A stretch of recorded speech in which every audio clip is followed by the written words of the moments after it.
Olá, pessoal. Vamos à nossa aula número 17, revisão de estudos número 2. Nós falamos da previdência social, falamos de previdência privada e falamos de fundo de pensão. E agora nós vamos falar um pouco de previdência aberta ainda, fazendo uma sequência, e também um pouquinho de BGBL ainda, de previdência privada, tá bom? Nossa sequência. Então, o objetivo também, de novo, nossa aula, para que vocês tenham um bom conhecimento para fazer uma avaliação A2 de forma razoável. Os planos abertos, como nós estávamos falando na aula anterior, são oferecidos a instituições financeiras a qualquer interessado. São mantidos por seguradoras e distribuidoras, que são os planos geradores de benefício livre PGBL e vida gerador de benefício livre VGBL. Esses tipos de previdência são bem parecidos. A principal diferença é que a PGBL são contribuições que você pode bater no imposto de renda ao limite de 12% do valor do imposto de renda a pagar. No VGBL, essa declaração não é permitida. A previdência privada fala que o beneficiário de um plano de previdência pode optar entre duas tabelas de imposto de renda, a progressiva e a regressiva. A tabela progressiva é a mesma que incide sobre os salários e outras rendas, como aluguéis. Quanto maior resgatado, maior será a alíquota do imposto de renda. O beneficiário de um plano de previdência pode optar por duas tabelas, a progressiva e a regressiva. Já a regressiva é exclusiva dos planos de previdência privada, tem a alíquota decrescente de acordo com o tempo que o recurso permanece aplicado no plano. E aí, nós passamos um pouquinho, encerramos a fase da previdência privada e vamos para a contabilidade dessa área atuarial. Primeiro, vamos falar contabilidade de seguros. Introdução. A posição patrimonial e financeira de uma entidade é afetada por recursos econômicos que ela controla e as informações sobre esses recursos, bem como a capacidade de modificá-los, são úteis para prever a capacidade de uma entidade de gerar caixa e equivalente em caixa futuro. O item 4.2 do Planejamento Conceitual Básico, R1, as demonstrações contábeis retratam efeitos patrimoniais e financeiros das transações e outros eventos, agrupando-se em classes de acordo com as características econômicas. Classes amplas são denominadas de elementos das demonstrações contábeis, os elementos diretamente relacionados à mensuração na posição patrimonial e financeira no balanço são os ativos, os passivos e o PL. O balanço patrimonial, a demonstração que fornece informações sobre situação patrimonial e financeira, possibilitando a obtenção de indicadores de liquidez, endividamento, estrutura de financiamento e dívidas. O relatório representa a descrição do conjunto de bens, direitos e obrigações, assim como o patrimônio da entidade e o saldo de uma data. Grupos do balanço patrimonial. O balanço patrimonial é dividido em 3 grandes grupos: ativo, passivo e patrimônio líquido. Vocês bem conhecem essa história já, né? Os quais são analisados até o seguinte. O ativo, relembrando, representa o conjunto de recursos controlado pela entidade em determinada data, dos quais espera benefícios econômicos futuros, tais como imóveis, veículos, terrenos, direitos, e aí por aí vai. Passivo, representa o conjunto de obrigações existentes para a entidade em determinada data, e que são decorrentes do evento ocorrido. Passivo representa obrigações que a empresa tem com o terceiro, como liquidação de saída de recursos econômicos da empresa, tanto da fonte de recursos financeiros. Patrimônio líquido corresponde ao valor residual dos ativos da entidade após dedução do ativo, do passivo pelos ativos. Pode-se dizer que o patrimônio líquido representa valores que estariam disponíveis aos acionistas ou proprietários na data do balanço, na função desempenhada da empresa no momento. Representa riqueza residual, ou seja, riqueza que sobra, que pertence aos proprietários. O ativo, as contas são apresentadas em forma de ordem decrescente do grau de liquidez, ou seja, de que apresenta maior grau de conversibilidade dos recursos financeiros, com as de menor grau. Passivo, as contas são apresentadas em ordem decrescente do grau de exigibilidade, ou seja, das que vencem em menor prazo e das de maior prazo de pagamento. Critérios de avaliação. O processo de mensuração é determinar os valores e que elementos do ativo e passivo devem ser reconhecidos e apresentados no balanço patrimonial. Embora tenha alternativas para avaliação de ativos e passivos, o mais usual é o custo histórico do ativo e passivo. Segundo a Lei 6.404 e alterações posteriores, estabelece o artigo 183 os critérios de avaliação do ativo. Conta do ativo. As aplicações de instrumentos financeiros e direitos de ativos de crédito classificados no ativo, circulante ou realizado a longo prazo, são avaliados dos seguintes critérios. A. Pelo valor justo quando for destinado à negociação ou disponíveis para venda. imobilizado, pelo custo de aquisição deduzido do saldo respectivo à conta de depreciação, amortização ou exaustão. Intangível, pelo custo incorrido na sua aquisição deduzido do saldo respectivo à conta de amortização, se a ativo tiver sido definida ou limitada às espécies contratuais e legais. Conta do passivo. Para este, o artigo 184 estabeleceu que são avaliados pelo valor atualizado do balanço, até o balanço, e que as obrigações em moeda estrangeira são convertidas em moeda nacional à taxa do câmbio do dia da data do balanço. As obrigações e os riscos classificados no passivo são não circulantes serão ajustados ao valor presente, sendo demais passivo circulante ajustado o que houver sido relevante.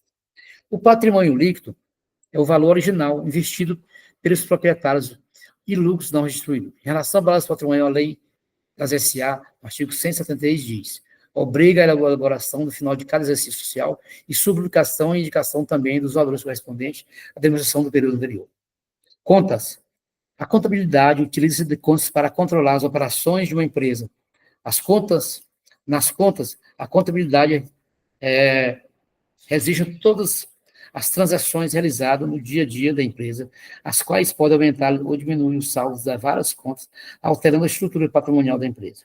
Uma conta pode ser entendida como uma unidade de registro e acumulação dos valores referentes aos fatos que a afetam. Dependendo do grau de detalhamento desejado pela empresa, uma conta pode acumular valores de fato específicos ou fatos semelhantes que possam ser agrupados. Para facilidade, as contas são separadas por natureza, ativo, passivo e patrimônio líquido. Cada uma é diferenciada pela sua denominação. Elementos com características semelhantes podem ser representados em uma mesma conta. Exemplo, a conta prêmios a receber, conta do ativo, consta valores a receber, venda a prazo, seguros pela seguradora. O plano de conta consiste na organização de contas utilizada pela empresa para registro das transações. Dependendo do setor de atuação da empresa, a organização, o plano de conta fica a critério de cada empresa, que elabora de acordo com suas necessidades, sendo o principal objetivo assegurar a uniformidade dos registros dos eventos que ocorrem. No entanto, as empresas seguradoras dispõem de um plano padronizado definido pela SUSEP, seguido por todas as empresas seguradoras. Assim, a estruturação e a padronização do plano de contas fazem com que todos os seguradores resistam nas mesmas contas, as mesmas transações. Razonetes. Para fim didático, a conta é apresentada de uma forma gráfica chamada razonete, onde são anotados apenas os valores de acréscimos e o decréscimo em função dos eventos que vão ocorrendo. Para que, se possa entender essa representação gráfica, é apresentada a seguir um modelo simples de algumas contas onde são registrados os fatos que afetam. Mecanismo de débito e crédito. Ou seja, estudaram bastante isso também. O razonete apresenta uma parte superior, o nome da conta que se refere. O lado esquerdo corresponde ao lado dos registros do débito. O lado direito, o registro dos créditos, sendo que essa representação gráfica é imutável. Ou seja, o lado do débito é sempre o lado esquerdo. O lado do crédito é sempre o lado direito, do tipo de conta que representa. As contas do ativo têm natureza devedora e aumentam por lançamento de débito e diminuem o lançamento por crédito. Essas contas apresentam saldo devedor ou nulo, recebem mais registros de débito que os de crédito. Justifique que não pode ocorrer um uso de ativo que não existe. Se as empresas devem usar 10 mil na conta bancária, registro de conta de banco de débito, não poderá retirar da conta valor superior a 10 mil reais. Contas passivas. Tem natureza credora, aumenta por lançamento de crédito e diminui por débito. Essas contas apresentam, em geral, saldo credor ou nulo, ou seja, recebe mais registro de crédito e registro de débito. Justifique, não pode ocorrer o pagamento de passivo inexistente. Exemplo, a empresa compra a prazo o valor de 5 mil, resiste esse fato com o crédito na conta a pagar. Quando for efetuar o pagamento, não poderá ser superior a 5 mil, obviamente, né? Convenções de débito e de crédito. A conta patrimônio líquido apresenta os mesmos princípios da registro de funcionamento das contas do passivo. Embora essas sejam de regras gerais, há exceções, contas que apresentam saldos inversos do que é normal. Há algumas contas ativas que podem apresentar saldos credores, quando passivo com saldos devedores, contas caracterizadas por contas retificadoras de outras contas, tais com investido, com prejuízo acumulado do PL. O método das partidas dobradas implica que, para cada aplicação, existe uma fonte de origem correspondente, resultando na igualdade no balanço. Esse procedimento, a base que se desenvolveu, todos os registros em contabilidade, em que a soma dos valores de débito deve ser igual à soma dos valores de crédito no registro de todas as operações. O balanço de verificação é um relatório gerencial que lista todas as contas do razão com seus respectivos saldos de uma determinada data. A soma total dos débitos deve ser igual à soma total dos créditos. Caso essa igualdade não ocorra, é necessário verificar erros e ajustar.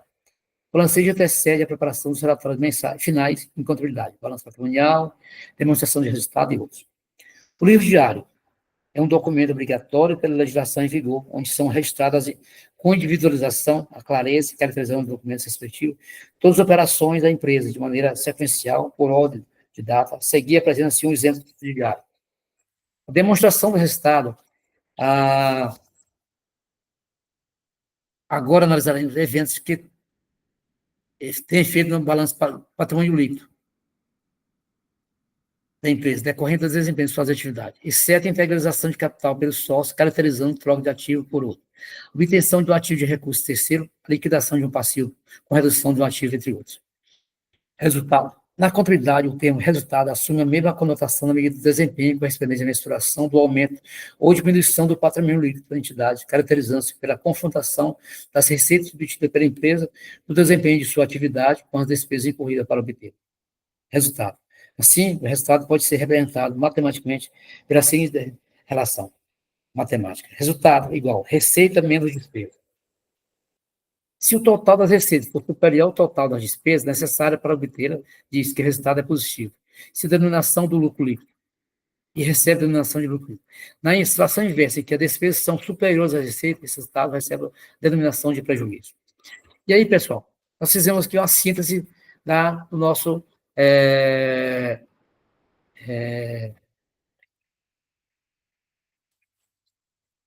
revisão de estudo número 2. E aí entendo que podemos realmente, a partir de agora, vocês estarem mais tranquilos para fazer uma boa avaliação. Obrigado.